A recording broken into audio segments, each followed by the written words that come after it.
اخوان، باش تعرف اللي عنده العقل عنده العقل وصافي، اللي عنده العقل عنده العقل واه، اللي عنده العقل عنده العقل باش تعرف. مهم واحد لميمه واه الاخوان، واحد لميمه باش تعرفوا الميمات. كاين شي ميمات حشايات باش تعرفوا.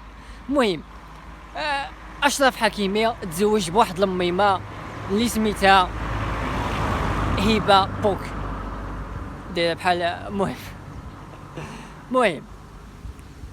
مهم دايزها في السن بشي 12 سنه.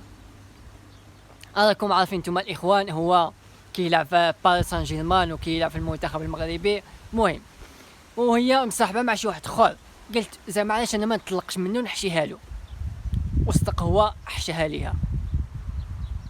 شنو كاين؟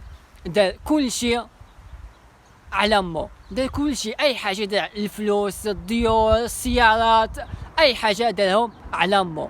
باش تعرفوا الاخوان، حشيه احسن حشيه بصراحه. حتى هذه بزاف، حتى هاد اللقطه في شكل باش تعرف الوالدين هي احسن حاجه. امك هي احسن حاجه، امك باش تعرف. امك هي كل شيء. مشيت لك هذيك ولكن امك كتبقى هي امك من الاخر. المهم دار كل شيء عند امه.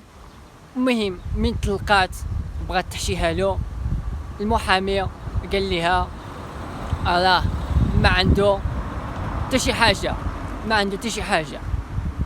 هي تصدمات، قالت زعما كيفاش لاعب باريس سان جيرمان وفي المنتخب المغربي وسميتو ما عنده حتى شي حاجه،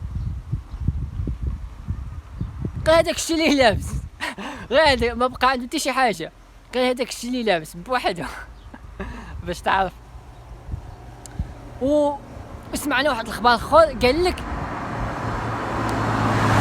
مين بغات تحشيها له دابا هو كيدعيها باش تقسم معاه هذاك الشيء اللي عندها هي. حتى هي راكم عارفين، حتى هي خدامه هذاك الشيء ديال المكياجات. المهم هذاك الشيء ديال المكياج وهذاك الشيء. المهم حتى هي عندها شي حاجه، كدير شي حاجه. المهم حتى هو داعيها باش تقسم معاه هذاك الشيء اللي عندها.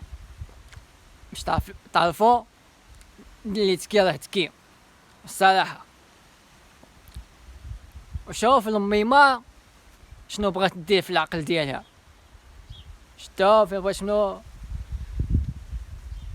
وهذه رساله صيفط لنا رساله اشرف حكيم، وما عرفناش شكون هاد مول هاد اللقطه، مول هاد الذكاء. مازال ما عرفناش شكون هاد مول الذكاء، واش اشرف حكيمي ولا امه ولا اختو ولا شي واحد من العائله ديالو، ولا مازال ما عرفناش شكون هاد مول الذكاء. صراحه هذا واحد اللقطه جيده. دابا ولا العالم كلشي كيهضر عليها، ماشي غير المغاربه، العالم كامل، امريكا، اسبانيا، اي حاجه، المهم اي دوله ولاو كيهضروا عليها. هاد اللقطه اللي دار اشرف حكيمي صح، الصراحه احسن لقطه.